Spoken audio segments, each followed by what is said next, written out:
직장이든 뭐 가정이든 교회이든 어느 단체이든 충분히 원망의 소리가 들릴 수가 있습니다.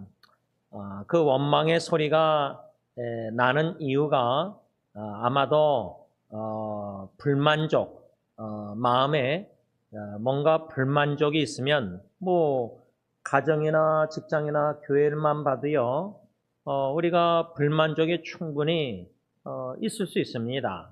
그런데 주님 한 분만으로 만족하며 살기를 원하지만 왜 불만족이 생기는가, 이 질문을 먼저 우리 각자가 자신에게 던질 필요가 있습니다. 그 이유는 내가 지금 불만족 속에 불평의 소리를 냈던지 입술로 마음속으로라도 불만족 속에서 불평의 생각을 했었을 때 그냥 지나갈 때가 많습니다.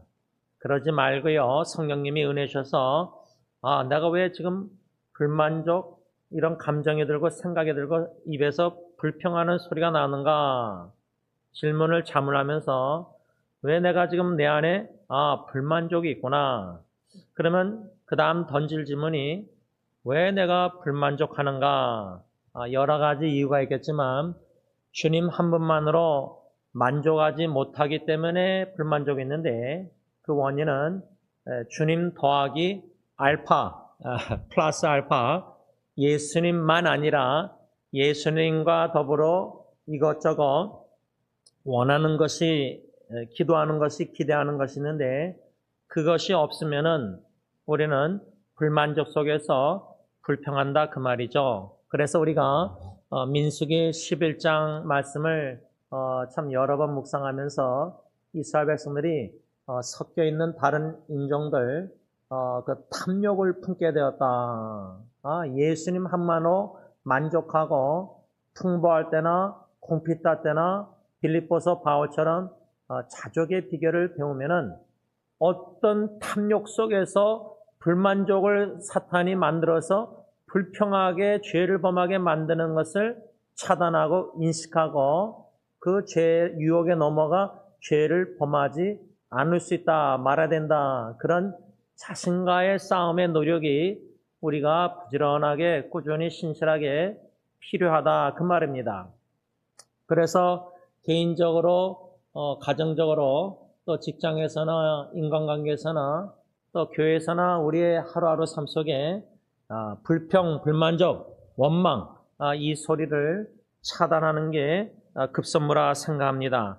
아마도 직장에서 불평하는 원망의 소리는 상관이 버스가 너무 까다롭게 나를 너무 괴롭히고 뭐 여러 가지 할 때에 불공평한 처사, 예를 들자면 사장님이 나는 이렇게 대하고 동료 직원은 이렇게 특별히 더 잘 대해주고, 뭐 가정도 부모가 한 자녀는 이렇게 대하고 한 자녀는 또 이렇게 대하고 편애하면은 unfair, 불공평하기 때문에 특별히 그 편애, 사랑을, 특별한 사랑을 못 받는 자식은 또 종업원은 상관에게 또 부모에게 이렇게 불만족 속에서 불평할 수 있다 그 말입니다.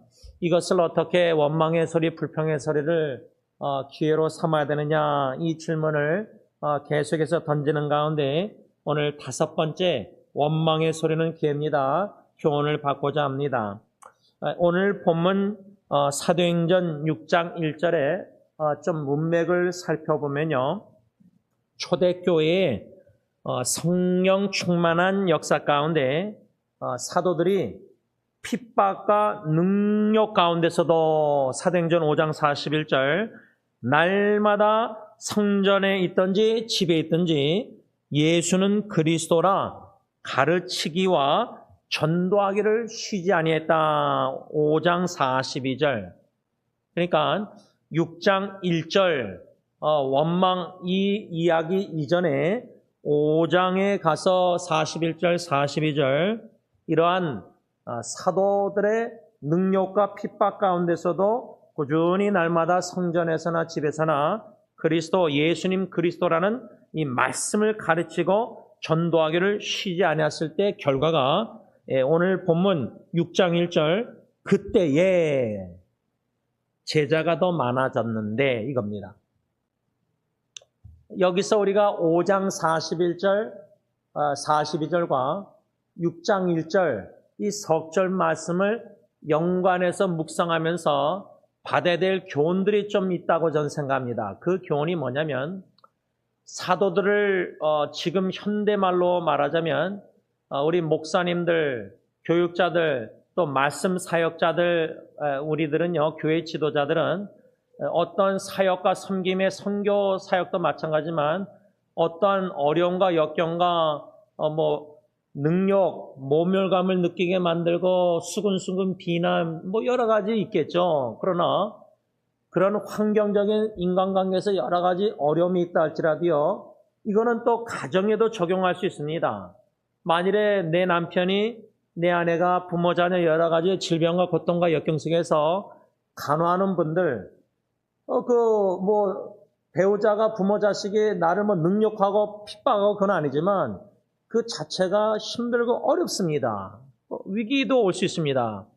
그럴 때에 사도들처럼 일관성 있게 날마다 꾸준히 항상 하던 대로 예수님은 그리스도라는 것처럼 오직 예수 그리스도의 복음, 말씀 꾸준히 묵상하고 꾸준히 주야로 또 가르치고 나누고 전도하고 이런 일을 사도들처럼 꾸준히 우리가 해나가야 되는데 사도들은 성전에 있든지 집에 있든지 그러니까 말씀 사역은요 요즘은 인터넷으로도 집에서 컴퓨터나 전화기로 또 어디 돌아다니면서도 어디에 기다리면서도 말씀 묵상 이런 거 다 전화기로 다 인터넷 나눌 수 있잖아요. 그러니까 어디에 있든지 간에 예수 그리스도의 복음을 전하고 나누는 이 사역은 핍박과 환난과 능력과 위기와 어려움 가운데 오히려 더 말씀의 빛이 빛나야 된다 그 말입니다. 제가 오늘 장로님과 함께 우리 집사님 김영수 집사님 부부 댁에 찾아가면서 일부러 제가 좀 집에서 나올 때 교회를 들려서 원론 목사님의 예수 그리스도의 복음 그 두 책 로마서 사복음서 책과 제가 쓴 책 3권을 이렇게 성령님이 생각나게 하셔서 갖다 드렸는데 아무래도 우리 김용사님 휠체어를 타고 계시고 또 누워 계시고 또 이렇게 그러셔서 혹시나 이 책을 좀 읽는 이 기회로 하나님이 은혜 주셔서 그 원로 목사님 책을 통해서 특별히 복음을 들을 때에 병원에 왔다 갔다 여러 가지 어려운 상황에서 제가 뭐를 권면했냐면 우리가 이럴 때 낙심하고 지칠 수가 있습니다. 그럴 때 마음에 경고히 딱 서 있어야 되거든요. 그러기 위해서는 복음, 말씀 우리가 들어야 됩니다. 이런 기회로 삼아야 되면서 그 결과가 뭐냐 교훈이 오늘 본문 사도행전 6장 1절 그때에 제자가 더 많아졌는데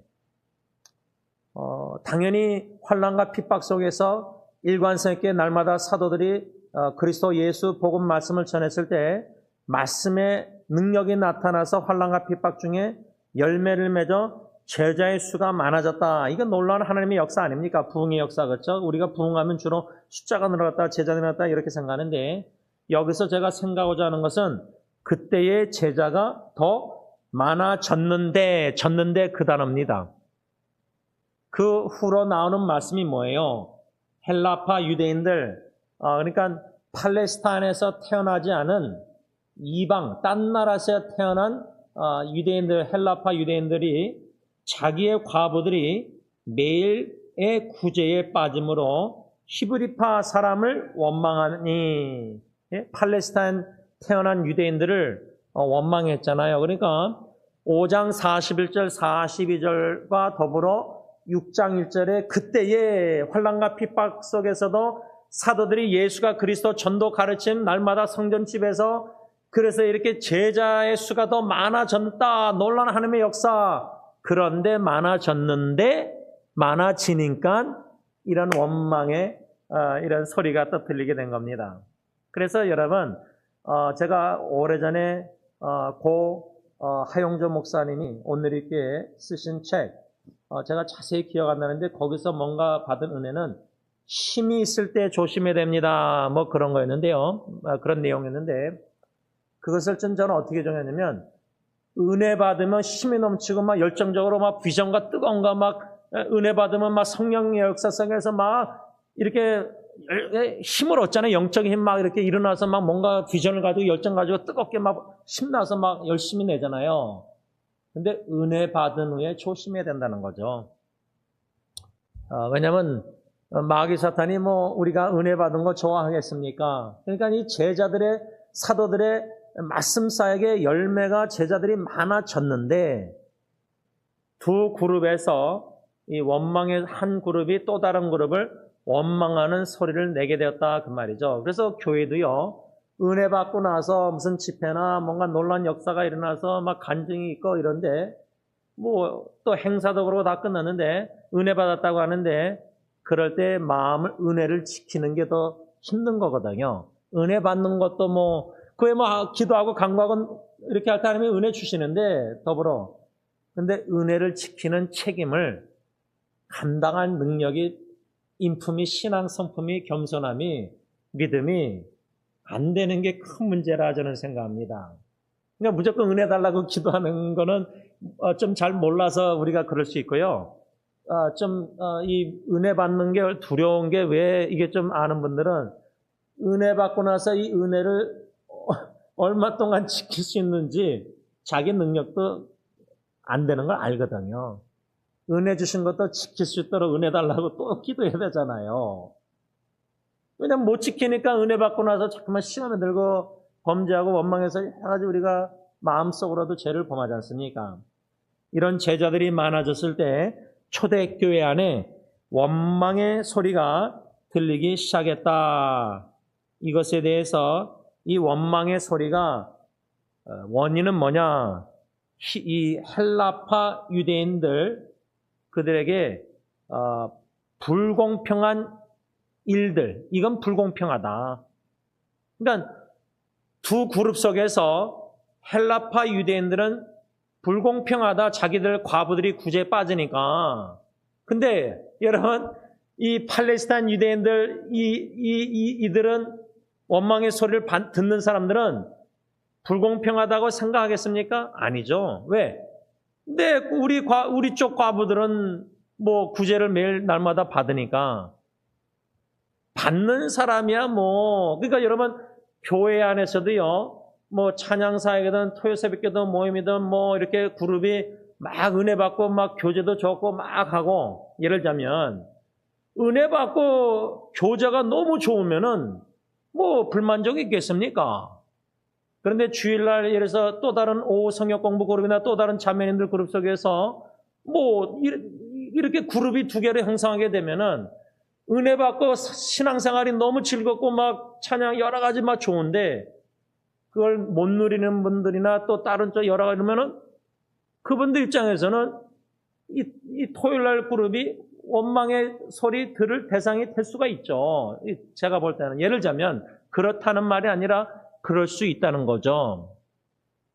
이 두 그룹이 한 그룹 헬라파 유대인들이 히브리파 사람들을 또 다른 그룹을 원망했다는 이 1절 말씀이 우리 교회에도 이렇게 한번 적용할 때 주로 뭐 제가 선생님께서도 보니까 새로 오신 분들이나 이렇게 적응을 잘 못하는 분들 소그룹에 이렇게 인간관계 내성적인 여러 가지 다양한 원인이 있겠지만 이렇게 똘똘 잘 뭉쳐있는 그룹 친한 분들은 다른 새로운 분들이 들어오기가 힘듭니다.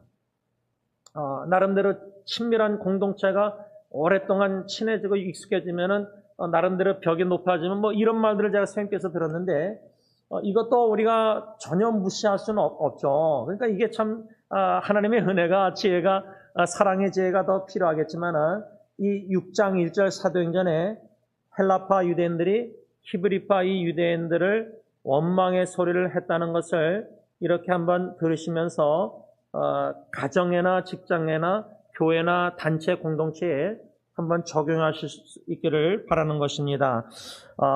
이런 원망의 소리가 들렸을 때 어떻게 사도들은 반응했는가? 교회 안에서, 직장 안에서, 또 단체, 기독교 단체 안에서, 가정 안에서 원망의 소리가 들릴 때 부모님들이나 뭐 남편이나 어떻게 대처되는가, 이런 교훈인데, 사도들은 2절에 12사도가 모든 제자를 불러 이르되 여기서 또 제자를 다 부르지 않고 누구를 빼놓고 부르면 어떻게 되겠습니까? 그래서 당회, 승리교회 공동체 당회에서 이렇게 성도님들을 다 할 때 공동회를 열어서 다 이렇게 초청해서 하는 게 제일 낫죠. 어떤 이슈는, 그렇죠?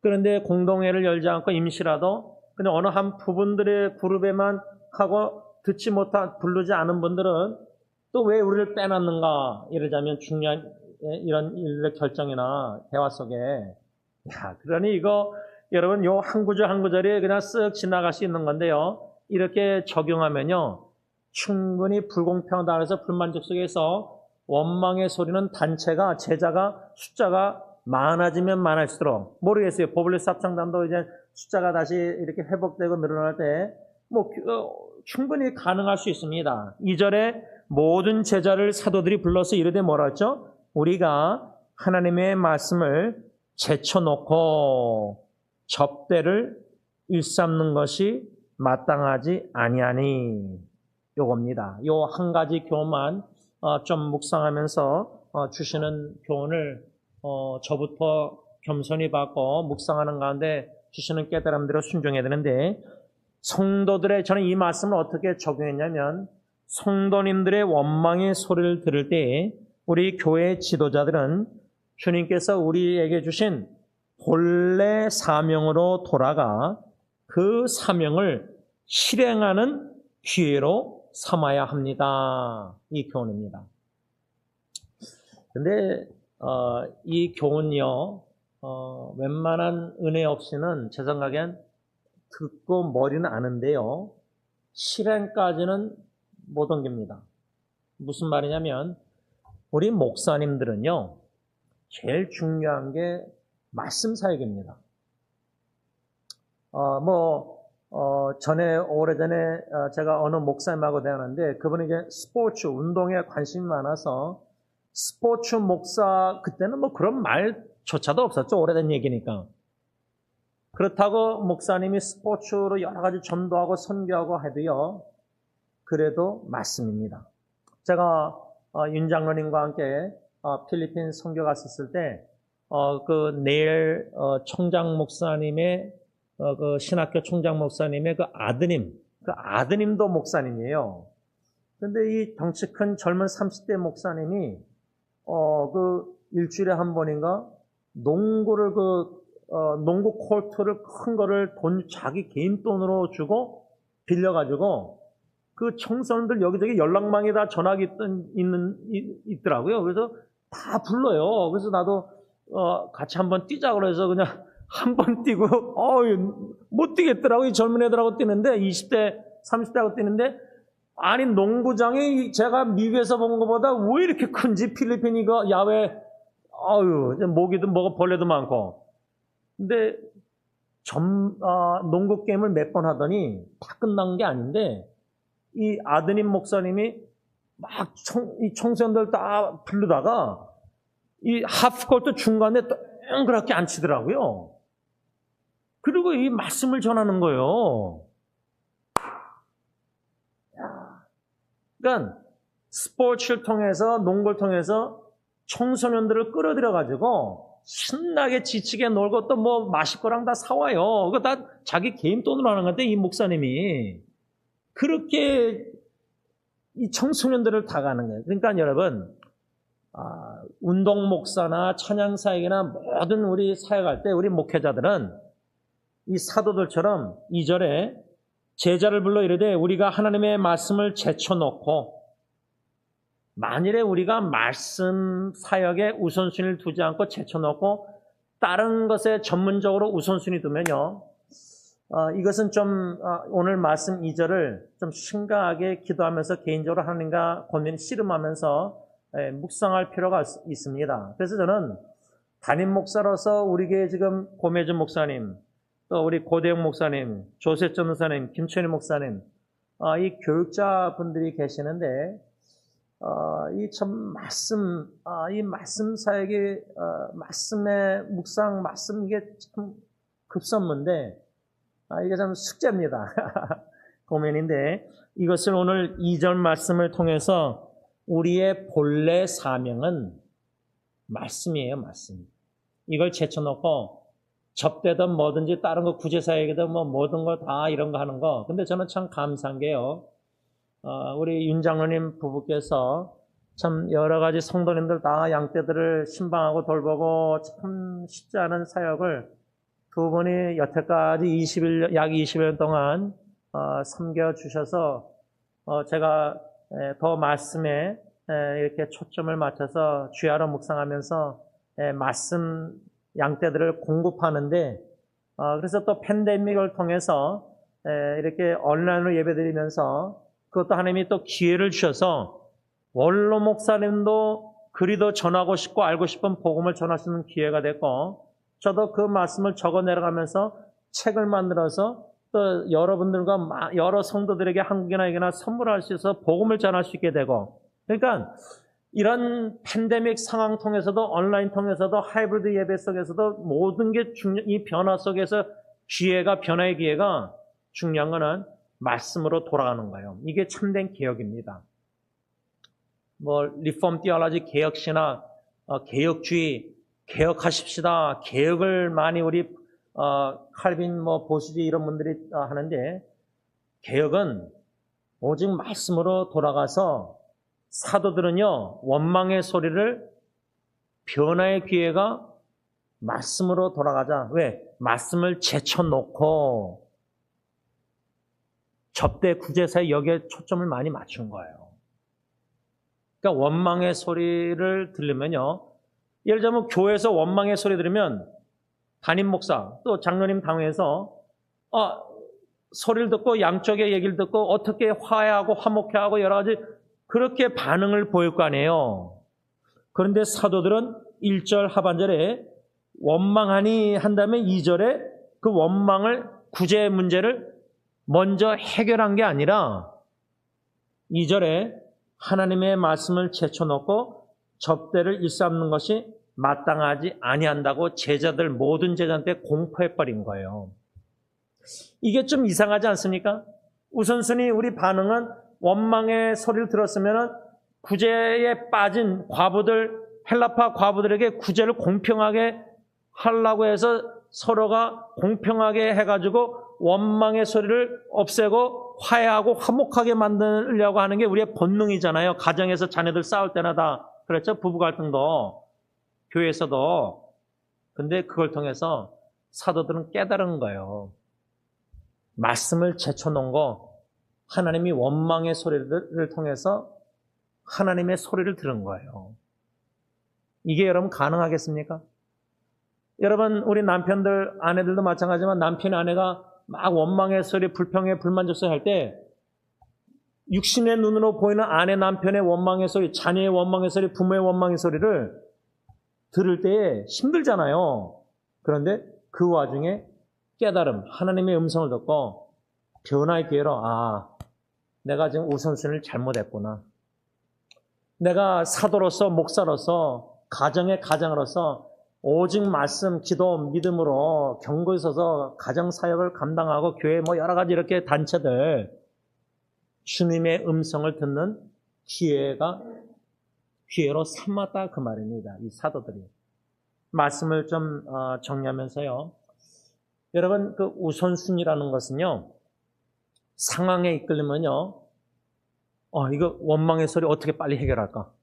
그 본능적으로 우리 부부관계도 가정에서나 다 마찬가지 않습니까? 교회나. 그걸 어떻게 빨리 반응해서 해결할까? 화목하게. 또 우리의 목적은 뭐죠? 원망의 소리를 하나님 기도하고 은혜하고 다 풀어서 해결해서 감사의 소리로 바꿔주세요. 그런데요. 사도들은 원망의 소리 들었을 때 2절에 말씀을 제쳐놓은 거, 이거 잘못된 걸 알았어요. 깨달았어요. 하나님의 그 우선순위를 깨달았다는 거예요. 그러니까 원망의 소리를 결론적으로 우리의 우선순위를 회개하고 돌이켜 주님이 원하시는 우선순위에 순종하는 기회로 삼을 줄 아는 지혜로운 영적 지도자들이 돼야 된다는 거예요. 그런 은혜가 저 여러분들에게 있기를 바랍니다. 기도하겠습니다. 사랑의 주님, 원망의 소리를 사도들은 즉시 문제를 해결하는데 분주하기보다 하나님의 음성을 듣고 하나님의 우선순위, 말씀, 주님이 주신 사명, 말씀으로 돌아간 제쳐놓고 잘못한 것을 깨닫고 마땅하지 않다 공포한 후에 말씀 오직 기도와 말씀 사역으로 돌아갔습니다.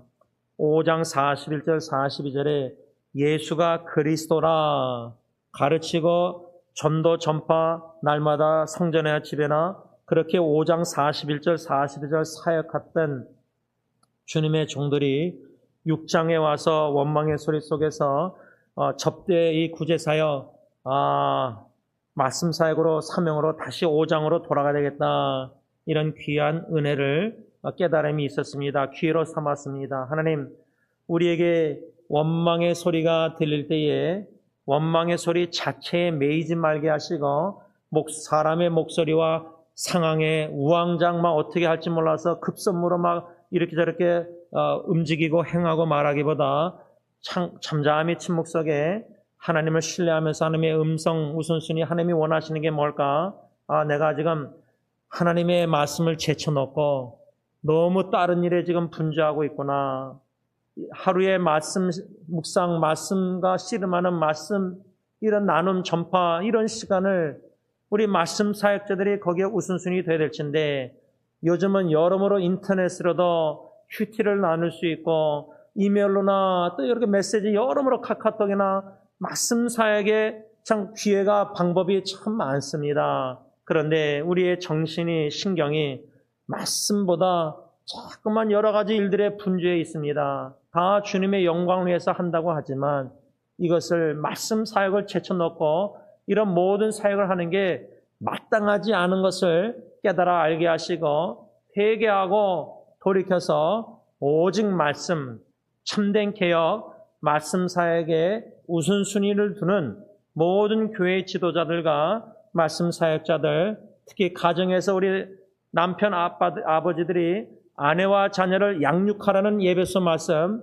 그런데 양육하려면 우리 남편, 아버지들이 말씀에 견고히 서서 말씀을 컨시스턴트 일관성 있게 주야로 묵상하면서 날마다 그 말씀의 은혜를 받고 그 말씀을 아내와 자녀들에게 나누고 문자 보내고 간증하고 감사 나누고 간증들 말씀 사역을 가정에서 우리 남편, 아버지들이 충실히 감당해야 될 텐데 이것을 제쳐놓고 너무 분주하게 이런저런 일에 매여서 상황에 이끌려서 산다면 상황에 이끌리지 말게 하시고 사명에 이끌리는 우리 모두가 되게 하여 주시옵소서. 예수님의 이름으로 간절히 기도를 올리옵나이다. 아멘.